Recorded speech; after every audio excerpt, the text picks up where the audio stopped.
안녕하세요. 저는 40대 후반 여성입니다. 돈 앞에서는 유난히 철두철미했던 남편이 알고 보니 그 철두철미함을 오직 시댁에만 아낌없이 쏟아붓고 있었다는 걸 결혼 16년 만에 알게 된 사람이에요. 저는 한 회사 재무팀에서 과장으로 근무하고 있습니다. 숫자를 다루는 일을 15년 넘게 해온 덕분인지 웬만한 일에는 잘 흔들리지 않는 성격이 됐죠. 결혼하자마자 아이가 생겼고 그렇게 낳은 아들이 지금 15살이에요. 중학생이죠. 남편은 저와 동갑인 46인데 신혼 초부터 돈 관리에 있어서만큼은 정말 철저한 사람이었어요. 결혼하고 처음 몇 년은 경기도 외곽의 작은 빌라에서 지냈어요. 남편은 커피 한 잔도 아까워할 정도로 씀씀이를 관리했고 저 역시 맞벌이를 하며 살림을 알뜰하게 꾸려나갔어요. 지금 생각해보면 그 시절엔 그런 남편이 든든했습니다. 우리 이번 달에 또 300만 원 모았어. 이 속도면 5년 안에 내 집 마련이 가능할 것 같아. 남편은 매달 가계부를 직접 정리하며 저한테 보여주곤 했습니다. 친정도 시댁도 형편이 넉넉한 편이 아니어서 양가 도움 없이 신혼을 시작한 우리 부부였는데 남편의 그 꼼꼼한 덕분에 결혼 5년 차에 정말로 경기도 외곽에 작은 아파트를 마련할 수 있었습니다. 물론 융자를 조금 끼긴 했지만 누구의 도움도 받지 않고 우리 힘으로 집을 샀다는 사실이 그때는 정말 자랑스러웠어요. 여보, 고마워. 고생했어. 당신 아니었으면 우리 이렇게 빨리 집 못 샀을 것 같아. 그렇게 말하며 남편의 손을 꼭 잡았던 기억이 아직도 선명합니다. 그런데 이상하게도 집을 사고 나서부터 뭔가가 조금씩 달라지기 시작했어요. 여전히 남편은 우리 생활비에는 지독할 정도로 인색했습니다. 외식 한 번을 하려 해도 몇 번을 재고 따졌고 아이 옷 하나 사는 것도 세일 기간을 기다렸다가 사자고 할 정도였지요. 그런데 시댁 일이라면 얘기가 달라졌습니다.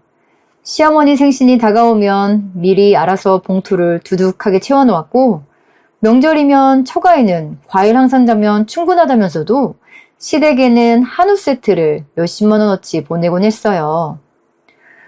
여보, 이번 달 생활비가 좀 빠듯한데? 그건 좀 아꼈어. 대신 어머니 생신 선물은 미리 준비해놨어. 처음엔 그냥 효자라서 그런가 보다 하고 넘겼습니다. 시아버지가 일찍 돌아가시고 시어머니가 젊어서부터 남편과 아주버님을 혼자 힘들게 키우셨다는 이야기를 워낙 많이 들어온 터라 그 정도 효심은 당연하다고 생각했거든요. 그런데 그 온도차가 해가 갈수록 점점 더 뚜렷해지는 걸 느꼈습니다. 친정엄마가 편찮으시다는 소식에도 남편은 대수롭지 않게 넘겼지만 시어머니가 감기만 걸려도 퇴근길에 약을 사들고 달려가곤 했죠. 그래도 나는 그저 남편의 방식이 다를 뿐이라고 스스로를 다독이며 살아왔어요. 우리 가족을 위해 열심히 돈을 모아준 사람이니까 그 정도 편에는 이해해 줄 수 있다고 생각했거든요. 문제가 본격적으로 터진 건 얼마 전이었어요. 친정엄마의 임플란트 때문이었습니다. 친정엄마가 잇몸이 안 좋으신 지는 꽤 오래됐는데 이가 흔들려서 식사도 제대로 못하실 지경이 됐어요. 병원에서는 방치하면 옆에 있는 나머지 치아까지 다 망가진다고 했고 저는 더 미룰 수가 없었죠. 그래서 제가 번 돈으로 제 통장에서 100만 원을 보내드려서 임플란트 시술을 해드렸어요. 남편한테는 어쩌다 보니 시술이 다 끝난 다음에야 말을 꺼냈습니다. 여보, 나 얼마 전에 친정엄마 임플란트 해드렸어. 이가 흔들려서 밥도 제대로 못 드시더라고. 그래서 몸까지 약해지시고. 얼마 들었는데? 100만 원 정도 내 돈으로 한 거야. 당신 돈이 어디 있어? 이 집 돈이 다 같이 쓰는 돈이지. 당신 돈이 따로 있는 줄 알아? 저는 그 말에 순간 말문이 막혔습니다. 같이 쓰는 돈이라는 말을 이럴 때만 꺼낸다는 게 어이가 없었거든요.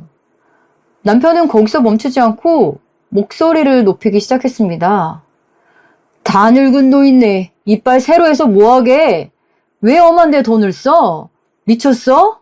원래 다 늙는 건데 바꾼다고 그게 되나? 엄한데 돈지랄을 했네. 저는 순간 귀를 의심했습니다. 친정엄마 이야기를 그런 식으로 하는 건 결혼 16년 만에 처음이었거든요. 말 좀 가려서 해. 우리 엄마도 어머님이랑 똑같은 부모야.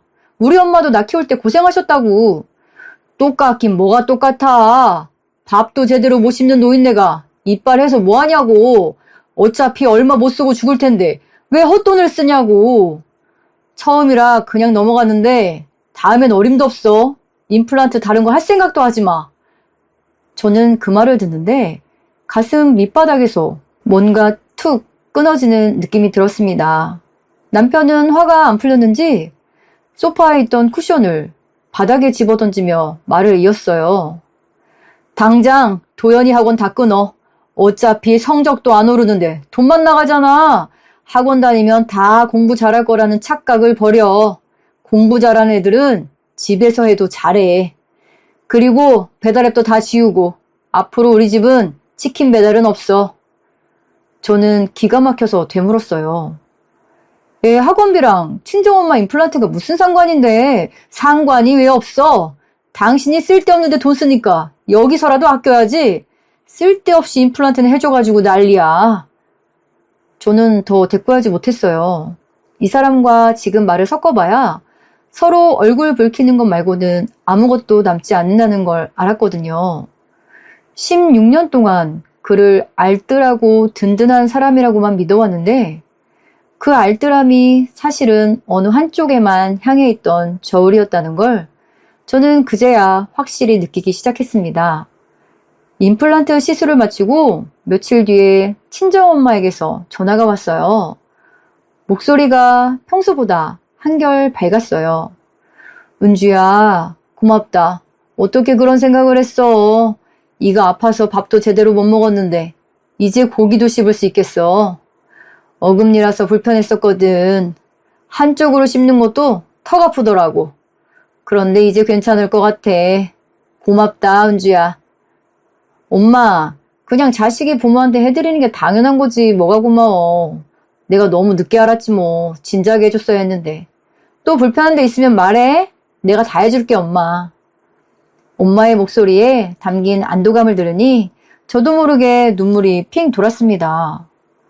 그로부터 얼마 지나지 않아 이번엔 시어머니께 전화가 왔어요.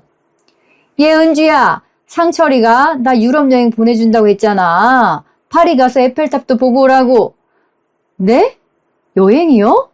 언제 그런 얘기가 나왔어요? 당연히 너도 알고 같이 해준 거 아니야? 상철이가 벌써 결제까지 다 끝냈다고 했는데. 저는 모르는 일인데요, 어머니.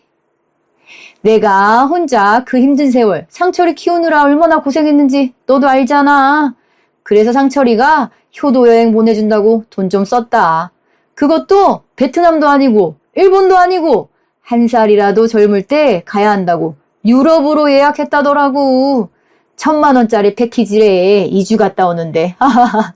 내가 아들 하나는 잘 키웠어. 너도 며느리인데 이 정도는 당연히 해줄 수 있지? 저는 그 말에 뭐라고 답해야 할지 몰라 잠시 숨을 골랐습니다. 친정엄마 임플란트에 100만 원 쓴 걸로 그렇게 화를 내던 남편이 시어머니께는 1,000만 원짜리 여행을 아무 상의도 없이 결제했다는 걸 저는 너무 화가 났죠.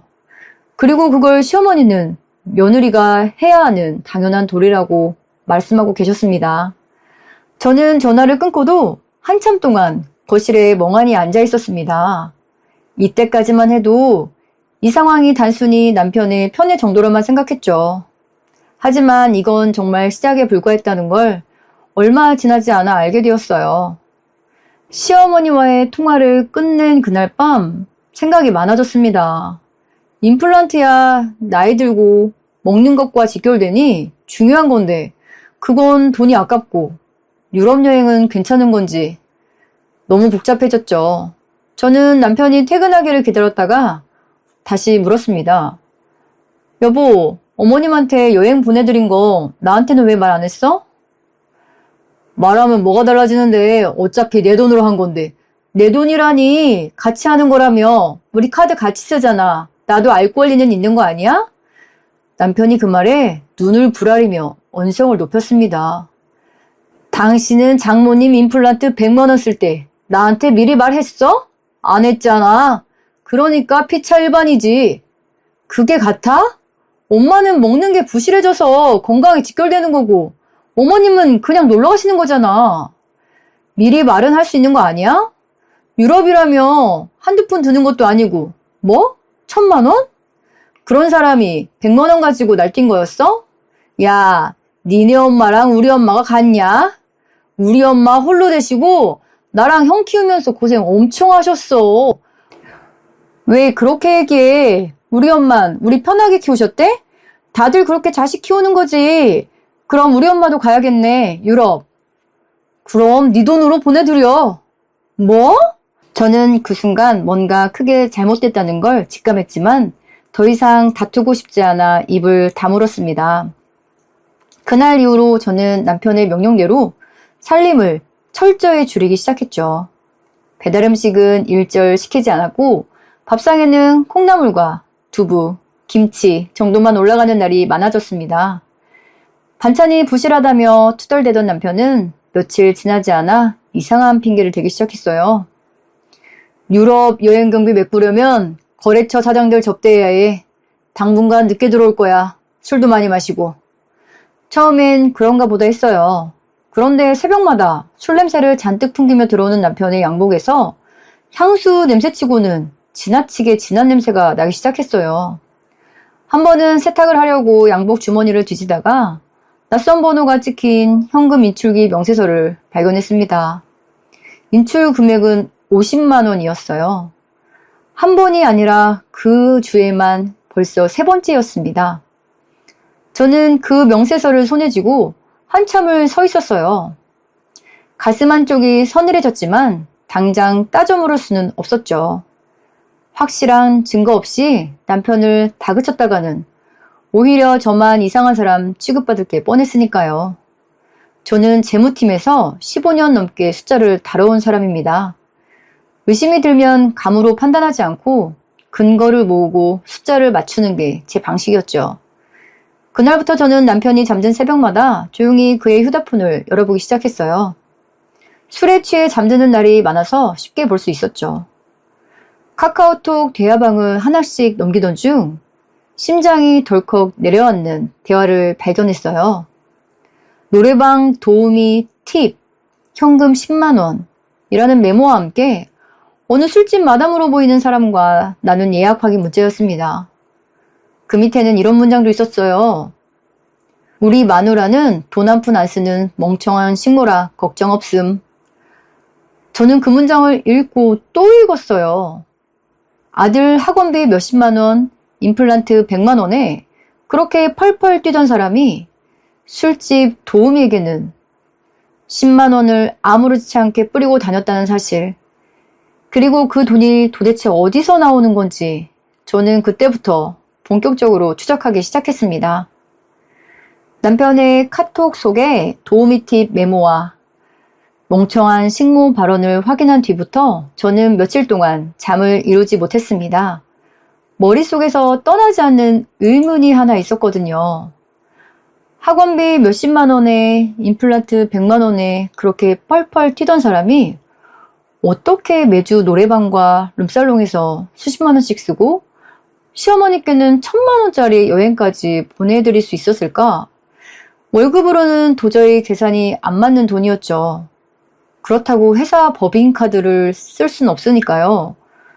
저는 숫자에 민감했고 숫자가 안 맞으면 반드시 그 이유가 있다는 걸 몸으로 익힌 사람이었죠. 그래서 이번엔 남편의 카드 내역이 아니라 우리 집의 모든 통장과 적금을 하나씩 점검하기 시작했어요. 주택 청약과 비상금 통장, 제 개인 적금까지 차례로 확인했는데 다행히 큰 이상은 없었어요. 그런데 마지막으로 열어본 통장 하나에서 저는 숨이 턱 막히는 걸 느꼈습니다. 아들 도연이의 대학 등록금을 위해 10년 가까이 붓고 있던 적금이었는데 잔액이 텅 비어 있었습니다. 분명 얼마 전까지만 해도 꾸준히 쌓여있던 돈이었는데 해지된 지 이미 한 달이 지나 있었어요. 저는 손이 떨려서 휴대폰을 제대로 줄 수가 없었습니다. 바로 은행 앱을 열었더니 인증서 번호가 다른 거예요. 당연히 제 명의니까 다시 재발급받아 거래 내역을 확인했지요. 제 명의 통장을, 제 인감을 남편이 몰래 재발급받아서 손댔다는 뜻이었습니다. 저는 그 자리에 주저앉아 한참 동안 화면만 들여다봤어요. 10년 동안 아이 대학 등록금 한 푼이라도 더 모으겠다고 커피 한 잔도 아끼면서 부었던 돈이었습니다. 그런데 그 돈이 시어머니의 유럽 여행 경비와 남편의 노래방 도우미 팁으로 흘러 들어갔다는 사실을 깨닫는 순간 저는 숨을 쉬는 것조차 힘들었습니다. 그날 밤 저는 화장실 문을 잠그고 수도를 틀어놓은 채 소리 죽여 울었습니다.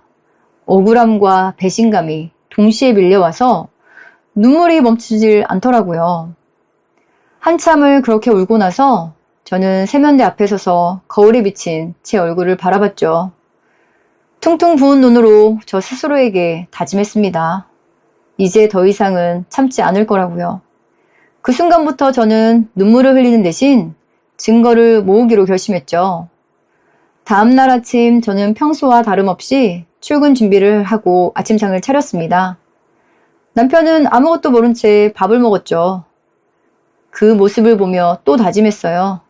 지금까지 당한 걸 그대로 되갚아주기 전까지는 절대 무너지지 않겠다고요. 저는 그날 이후로 완전히 다른 사람이 됐습니다. 그리고 며칠 뒤 저는 상상도 못한 또 다른 조력자를 발견하게 됩니다. 며칠 뒤에 시어머니에게서 전화가 왔어요. 목소리가 이번엔 유난히 사무적이었죠. 도연애미야, 나 유럽 갈 때 입을 옷이 마땅치가 않다. 명품 등산복 하나랑 캐리어 새로 하나 사야겠는데 네가 좀 사서 보내줘라. 어머님, 저희가 지금 형편이 그렇게 여유 있지가 않아서요. 지금 여행 가시는 거 큰 돈 들어가는 거잖아요. 뭔 형편 타령이야. 상철이가 이번엔 나한테 여행 맘 편하게 마음껏 즐기고 그랬는데 너도 며느리면 이 정도는 해야 하는 거 아니니? 옷값이 얼마나 한다고. 어머님, 옷 많으시잖아요. 지난번 명절에도 사셨고요. 어이구, 상철이 말이 많네. 돈 한 푼 안 쓰는 멍청한 식모라더니 그깟 옷 한 벌 못 사주고 냅둬라 냅둬. 상철이한테 말하지 뭐. 전화를 끊고 나서도 손이 떨렸습니다. 순간 말문이 막혀서 아무 대답도 못했죠. 돈 한 푼 안 쓰는 멍청한 식모라니요. 그런 말을 시어머니한테까지도 하고 다니는 것 같았죠. 남편에게는 그저 제가 멍청한 식모였던 거예요. 그날 저녁 남편은 술에 잔뜩 취해서 들어왔습니다. 식탁 위에 차려둔 음식을 보더니 대뜸 얼굴을 찌푸렸습니다. 뭐야 이게? 또 콩나물이야? 어떻게 콩나물만 줘? 당신이 식비 아끼라고 했잖아. 그래서 준비했지. 비싼 건 못 사서. 남편은 그 말에 갑자기 식탁의 그릇을 확 밀어버렸습니다. 그릇이 바닥에 떨어지며 요란한 소리를 내고 국물이 사방으로 튀었습니다. 어디 꼬박꼬박 말대꾸야? 엄마가 등산복 하나 사달라니까 안 된다고 했다면서? 당장 가서 무릎 꿇고 사과드려. 왜 그렇게 쪼잔하게 굴어? 죽을 날 받아놓은 장모님은 쓸데없이 이빨해주면서 돈 한 푼 안 쓰는 멍청한 식모같이 행동하지 말라고. 저는 그 자리에서 얼어붙은 채로 서 있었습니다. 술 취했다고 그런 말을 직접적으로 입에 올리다니요. 그래도 지금 이 순간에 말대꾸 해봤자라는 생각에서 가만히 있었어요. 그런데 그때 남편이 손을 치켜들었습니다. 저를 때리려던 거였죠. 그때 굳게 닫혀있던 방문이 열렸습니다. 아들 도연이가 걸어 나왔어요. 평소와는 다른 눈빛이었죠. 무섭도록 차분한 얼굴로 아들은 앞으로 다가가 휴대폰을 들이밀었어요. 화면에는 녹음 파일 목록이 여러 개 떠 있었습니다. 날짜별로 정리된 파일이 많이 있었죠. 아빠, 이거 다 들어볼래? 남편의 얼굴에서 핏기가 가셨어요. 아들은 파일 하나를 눌러 재생했습니다. 스피커에서 남편의 목소리가 흘러나왔죠. 우리 마누라는 돈 한 푼 안 쓰는 멍청한 식모라 걱정 없어. 이어서 다른 파일에서는 시어머니의 목소리가 흘러나왔죠. 며느리 쥐어짜서 나 여행 보내준 내 아들 최고다. 상철이가 최고야. 거실은 순식간에 정적에 휩싸였습니다. 남편은 아무 말도 하지 못하고 그 자리에서 굳어버렸죠. 아들이 나를 돌아보며 말했어요. 엄마, 저 쓰레기들 이제 그만 봐주고 완벽하게 밟아버려. 더 이상 호구당하지 말고 내 걱정은 하지 마. 나 이제 어린애 아니니까. 그 말을 듣는 순간 눈물이 왈칵 쏟아졌습니다. 지금까지 참아온 시간들이, 억울했던 순간들이 한꺼번에 밀려왔거든요. 하지만 울음을 억지로 삼켰죠. 지금은 무너질 때가 아니라는 걸 알고 있었으니까요. 저는 아들의 손을 꼭 잡았어요. 고맙다 도연아. 엄마가 이제부터 제대로 해볼게. 호구당하지 않게. 그날 밤 처음으로 마음이 홀가분해지는 걸 느꼈습니다. 더 이상 혼자가 아니라는 사실이 큰 힘이 됐어요. 사실 준비를 하면서도 사춘기 아들이 엇나갈까봐 그것이 제일 걱정이었거든요. 안 그래도 말수가 줄고 혼자 있는 시간이 많은 아이가 집을 나가거나 삐뚤어지지 않게 최대한 좋은 분위기를 만들려고 했는데 아들은 이미 모든 것을 알고 있었고 응원까지 해주고 있는 거였죠. 다음날 아침 변호사 사무실을 찾아갔어요.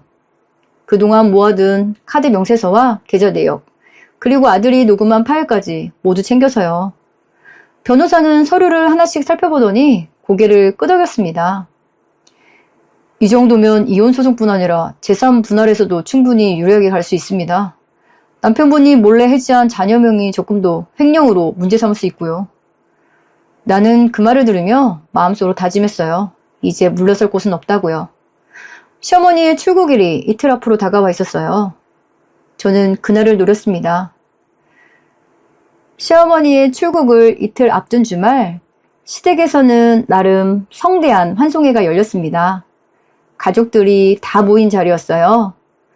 큰 아주버님은 평소 말수가 적고 점잖은 분이라 나는 시댁 식구들 중에서 그나마 마음이 편한 편이었어요.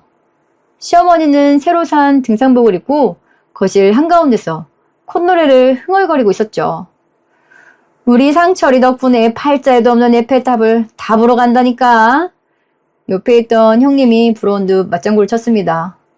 어머님도 참, 서방님이 효자예요, 효자. 어머님이 좋으시겠어요. 가족들이 웃음을 터뜨렸죠. 저와 도연이도 거기 있었습니다. 그런데 갑자기 어머니께서 아이고, 옷도 하나도 안 사줬는데 내가 이렇게 예쁜 옷 입고 간다. 저는 기분이 좋지 않았어요. 아무 대답 없이 손에 들고 있던 서류를 테이블 위에 펼쳐놓았습니다. 카드 결제 내역, 룸살롱 영수증, 그리고 해지된 적금 통장 사본이었죠. 어머님, 이 여행 경비가 어디서 나왔는지 아세요? 가족들의 시선이 일제히 서류로 쏠렸습니다. 같은 순간에 도연이가 블루투스 스피커를 꺼내 재생 버튼을 눌렀어요. 거실에 남편의 목소리가 크게 울려 퍼졌습니다. 우리 마누라는 돈 한 푼 안 쓰는 멍청한 식모라 걱정 없어. 괜찮아. 이어서 시어머니의 목소리도 흘러나왔죠. 며느리 쥐어짜서 여행 보내준 아들 최고라는 그 말이요. 거실 안이 순식간에 얼어붙었습니다. 가족들의 표정이 하나둘 굳기 시작했고요. 시어머니는 얼굴이 하얗게 질려서 아무 말도 못했죠. 나는 이 침묵 속에서 담담하게 말을 이어갔어요. 그 여행 경비요. 그 돈, 도연이 대학 등록금으로 10년 동안 모은 돈이에요. 남편이 제 인증서를 몰래 재발급해서 해지한 거고요. 그 말이 끝나자마자 조용히 듣고만 있던 큰아주버님이 자리에서 일어나셨습니다. 그리고 남편을 향해 낮고 단호한 목소리로 입을 여셨죠. 형한테 어머니 똑바로 모시라고 그렇게 소리치더니, 그리고 너 회사에서 인센티브 받았다고 그걸로 어머니 여행 보내드린다고 나한테 자랑까지 했었으면서 이게 무슨 말이냐? 그게 재수씨도 모르게 도연이 등록금 훔쳐서 만든 효도였냐? 아니야, 이건 내가 번 돈으로 한 거야. 그리고 그것도 내가 벌었으니까 넣은 적금이지. 그게 그거지 뭐. 그럼 적어도 재수씨랑 상의는 한 거야? 이건 뭐야, 룸살롱은. 아, 그건 회사 거래처 사장들 접대한 거고. 아이고, 애가 중학생인데 한심하다 이놈아. 아들한테 창피하지도 않냐? 나이는 들어가지고. 남편은 점점 주눅이 들어 고개를 숙였습니다. 큰아주버님의 목소리가 거실에 울리는 동안 시어머니는 아무 말씀도 하지 못하고 시선을 피했지요. 저는 그 자리에서 준비해온 마지막 서류를 꺼냈습니다. 이혼 소장과 함께 남편 명의의 계좌 가압류 신청서, 그리고 여행사에 보낸 결제 취소 및 반환 소송 서류였습니다. 여행사에는 이미 연락해뒀어요. 계좌가 동결됐으니 오늘부로 예약은 자동 취소됩니다. 시어머니가 그 말에 비명처럼 소리를 질렀어요. 뭐? 위약금은 어떡할 건데? 그건 이제 어머님이랑 저 사람이랑 알아서 하셔야죠. 그냥 그거 갔다 오면 안 되겠니? 동네방네 자랑 다 해놨는데 뭐 핑계 댈 게 없잖아. 나 평생 해외여행 한 번도 안 가본 거 알지 며느라? 나 이번만 그냥 갔다 오자. 눈 딱 감고 한 번만. 어머님, 그거 도연이 등록금 하려고 모아둔 거였어요. 더 이상은 안 참아요. 미리 얘기한 것도 아니고 훔쳐서 보내주는 게 어딨어요? 거실은 한동안 아무도 입을 열지 못할 만큼 무거운 정적에 휩싸였습니다. 나는 도연이의 손을 잡고 그 집을 나섰죠. 문을 닫는 순간까지도 등 뒤에서는 가족들의 웅성거림이 이어지고 있었습니다. 재판은 예상보다 순조롭게 흘러갔어요. 남편이 몰래 해지한 도연이의 적금은 명백한 증거가 있었고 룸살롱 지출 내역과 카카오톡 대화까지 더해지면 재판부는 저에게 유리한 판단을 내려주었어요. 양육권 심리가 있던 날 가사조사관은 도연이를 따로 불러 짧게 면담을 진행했어요. 저는 밖에서 그 시간을 기다리며 마음이 조마조마했죠. 혹시라도 아빠에 대한 미안함이나 부담감 때문에 도연이가 흔들리지 않을까 걱정이 됐거든요. 면담이 끝나고 나온 도연이는 담담한 얼굴로 옆에 와서 앉았습니다. 엄마, 나 가사조사관님한테 다 말씀드렸어. 뭐라고 말씀드렸어? 엄마랑 살고 싶다고. 아빠랑은 같이 못 살겠다고 했지. 너무 거친 말들 많이 해서 마음의 상처가 크다고 했어. 그래서 우울증 걸릴 것 같다고. 왜 그렇게까지 말했어? 우울증 아니잖아. 그래도 확실하는 게 좋을 것 같아서. 진짜로 아빠가 나 데려가면 어떡해. 나는 그 말을 듣는 순간 코끝이 시큰해졌어요. 도연이는 잠시 창밖을 보더니 다시 입을 열었죠. 가사조사관님이 지금까지 어떻게 지냈는지도 물으셔서 그동안 있었던 일 다 말씀드렸어. 아빠가 엄마한테 어떻게 했는지, 내 적금 몰래 깬 것도, 할머니 여행 보내드리려고 나 학원 끊은 것도, 그냥 끊은 것도 아니고 어차피 공부해도 소용없는 머리라고 말했잖아. 나 다 알아. 많이 힘들었겠네, 도연이. 가사조사관님 앞에서 그런 얘기하는 거 쉽지 않았을 텐데 괜찮았어? 괜찮았어. 사실대로 말한 거니까. 나는 엄마랑만 살고 싶어. 그게 마음이 제일 편해. 그 말을 듣는데 눈물이 핑 돌았지만 애써 웃으며 도연이의 어깨를 토닥였죠. 재산 분할은 60%로 정리가 됐고 도연이의 양육권도 도연이의 뜻대로 온전히 제게로 왔습니다. 위자료까지 더해지고 나니 그동안의 세월이 억울하지만 어느 정도는 보상받는 기분이 들더라고요. 판결이 확정되던 날 도연이의 손을 잡고 법원 계단을 내려오며 하늘을 올려다봤습니다. 15년 넘게 짓눌려 있던 무언가가 그제야 어깨에서 내려가는 느낌이었죠. 며칠 뒤 도연이와 함께 친정집에 갔습니다. 엄마는 마당에서 텃밭을 돌보고 계시다가 저희를 보고 환하게 웃으셨죠. 우리 딸 왔어? 도연이도 왔구나. 준비해온 봉투를 엄마 손에 꼭 쥐어드렸어요. 수표가 두둑하게 든 봉투였죠. 엄마, 이제 새 이빨로 튼튼하게 잘 씹고 잘 먹어야 돼. 알지? 그럼 요즘은 고기도 잘 먹어. 용돈 넉넉히 넣었으니까 아끼지 말고 다 써. 맛있는 것도 사 먹고 좋은 데도 다니시고 여행도 한 살이라도 어릴 때 가야 하는데 나이 들수록 몸이 고장나서 어디 다니는 것도 귀찮아진다고 하더라고. 어이구, 내 새끼가 이렇게 든든해질 줄 몰랐네. 고맙다. 난 해준 것도 없는데 효도만 받네. 엄마는 봉투를 받아들고는 눈시울을 붉히셨습니다. 저도 코끝이 시큰해졌지만 애써 웃었죠. 도연이는 외할머니 옆에 앉아 텃밭에서 갓 딴 상추를 씻어드리고 그 모습을 바라보는 저는 너무 흐뭇했어요.